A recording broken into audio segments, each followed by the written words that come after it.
Assalamualaikum and good afternoon, everyone. Afternoon. Okay, my name is Muhammad Izzat bin Muhammad Fauzi, and I'll be your host today. And with me here is the STEM racing competition team, right? Yes, correct. Okay, so can you briefly introduce your team and also the meaning behind your team's name? Sure, I'll start with myself. My name is Haida bin Hafiz. I'm the design engineer for this team. Hi, my name is Putri Rania and I'm the marketing manager for this team. Hi, I'm Keshav Ian and I'm the creative assistant for this team. Hi, my name is Adara and I am the graphic designer for this team. Hi, my name is Emily and I am the logistics assistant for this team. My name is Imran and I'm resource manager for this team. Hi, my name is Sharifa Raina and I'm the manufacturing engineer of this team. Hello, my name is Raja Raisha and I'm the project manager of this team. And our team, TUAH, is basically the identity revolves around maintaining cultural heritage within STEM racing. Well, our name, not only does it mean the legendary warrior, Hang Tuah, it also has its own meaning, which is an acronym: T for tactics, U, unity, A, awareness, and H, heritage. Well, so with such, I could say such a heavy name with meaning behind every letter, who actually come up with it? Is it like a group process or the teacher gave it to you? Firstly, our teacher suggested the name Tuah while we were in a dilemma on picking a name. Our teacher suggested the name and we all clicked with it.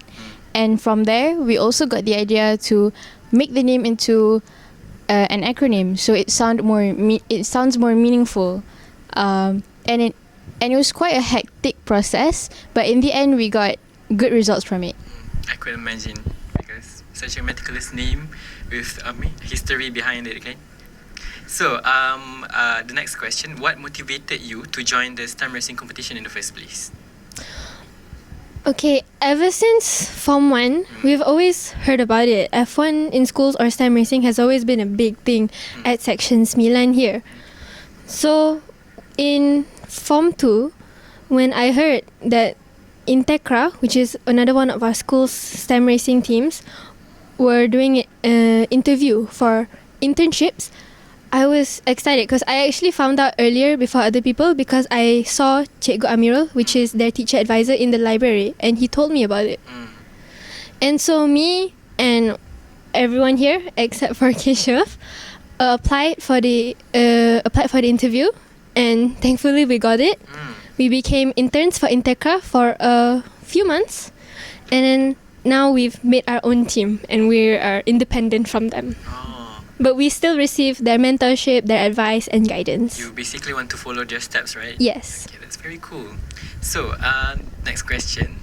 How do you ensure teamwork, collaboration when working under pressure? Because I can see here, there's a lot of people, a lot of members, different genders and everything. And you guys are from different classes, I could say, yes. And how do you collaborate with one another, especially in doing the STEM racing itself? We talk to each other a lot, so there will be no pressure, I think. Okay. So, as I mentioned before, because working in such big groups, what has been the biggest challenge your team has faced so far, and how did you overcome those? Well, we have had a few disagreements amongst each other, as well as a few how do I say it? Yes, conflicts amongst each other. But we try to get together. We try to communicate. Yes. So, but it's normal with conflicts and disagreement. Working in such big groups, there would be such a norm, can? So, I think you did well because you have reached here to this point. So, I believe you have overcome many challenges. So, how actually do you overcome between academic and also doing the STEM racing competition? How do you balance those two?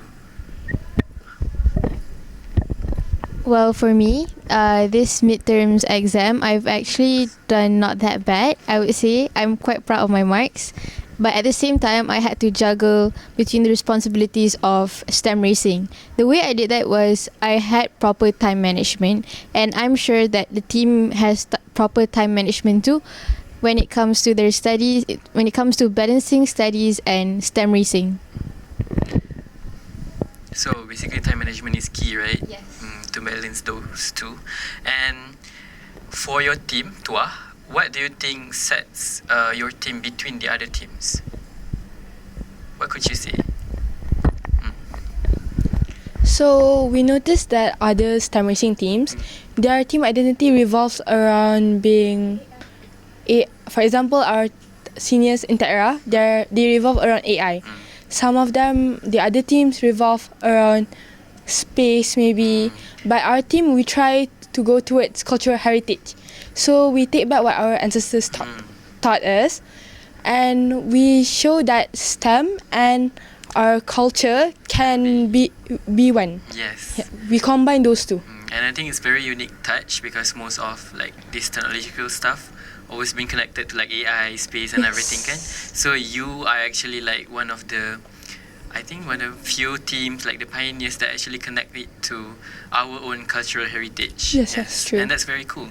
And how does this experience being in the STEM racing competition team actually improve your skills beyond the classroom? Well, I'm sure we all learned a lot from this and from our seniors, right? And at the same time, it helped us to align our time, yes. And Manage your time. and for me as the graphic designer, I learned to use softwares like Adobe, Illustrators, and Canva Pro. Yeah. So bagi I, we learn quite a lot of things lah. I see. So in one way or another, it's actually like polishing your soft skills in way beyond the classroom. Okay. So in our team, we've actually got quite a lot of introverts here, and I feel like the general outgoing nature, I would say, of STEM racing has made a lot of us shed that sort of shyness that comes with being You an become introvert. more talkative, Yes, you discuss more, more right? outgoing, more extroverted, better at speaking. Yes. So for your team, for TUAH, what are your goals for this competition? And I would like to know your goals for short term and also long term. For short term first. I think first I can tell that we would like to represent our school to win, bring our school's name to win in the upcoming state finals, and then to compete in the national finals. And if you look beyond that for long term, what do you can see for this team, and what can you see for you? One thing I think about our team, if for succeeding to in a long-term way lah, I feel like we get to impact our school more. We can make this competition seem like a better competition in our school, because even though our school has already had a good reputation in this competition, I feel like continuing the streak of having a good reputation lah in this competition is giving our school a good impression to other schools as well. And long term, I feel like even once kita orang dah graduate, like after school and everything, we can still implement the skills we learned from STEM racing in the future world. Yeah. Personally, I do think that all of these skills that you get from this STEM racing competition, it will be very useful, especially in your working years, you know, in universities. You would actually apply those from time to time. Now, and if you could give advice to your future STEM racers, like say your junior who actually want to follow your footsteps, just like you do, what could you say to them? Well, firstly, I could give. What could I give? Okay, first of all, like, do not fight with your teammates or anything, and if you don't have any motivation, try to find some motivation, because like that's the killer of any teams. True. In one way or another, you have to find it. Yes. And do anyone want to add to that? Anyone? What could you say to your juniors who actually wanted to join you, you know, become your trailblazer, follow your footsteps? If you wanted to, you could. Can. Adding on to what Haira said, motivation, you have to have justification of why you want to join. Because if your reason for joining isn't strong enough, you will not do well. You will not perform. You will not survive. You need something that drives you. And yes, Kesha. I just want to say that for the future STEM races, like the juniors who not join, nothing comes easy. Nothing comes easy. So, and then like, whatever work you're facing or whatever, like you have a dilemma or something, you just need to you need to pinpoint your mind on it, so you can lead yourself on a straight line. I see. So basically what you said, that motivation, mindset is actually the key for the STEM racing competition to continue, right?